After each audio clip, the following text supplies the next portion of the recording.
Welcome to the Learning Pines YouTube. We hope this video helps. You start by making the host ready and grabbing the guest image. Enable VTX or AMDV in BIOS now, because without it, virtual machines will be slow or fail. Partition resource quotas. Set 4 GB RAM, 2 CPU cores, and a 40 GB virtual disk as your baseline.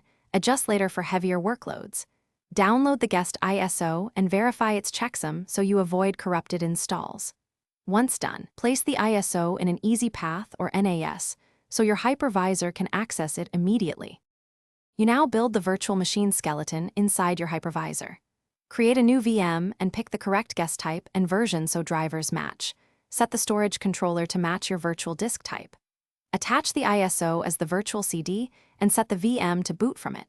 Choose NAT for quick internet or bridge to appear on your LAN. Allocate CPU and memory carefully and enable UEFI or TPM only if the guest requires it. These choices affect boot and security. Start the VM to begin installation. You finish the installation and lock in stability. Work through the OS installer. Create accounts, set time zones, and install guest editions or VM tools to enable shared folders and proper drivers. After first boot, apply updates and take a snapshot or back up the fresh image so you can roll back quickly. Make sure networking and clipboard integration work. If something breaks, verify the ISO checksum, confirm virtualization is enabled in BIOS, and double-check virtual disk and controller settings.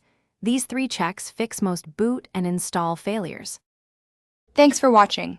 Consider subscribing if we helped you.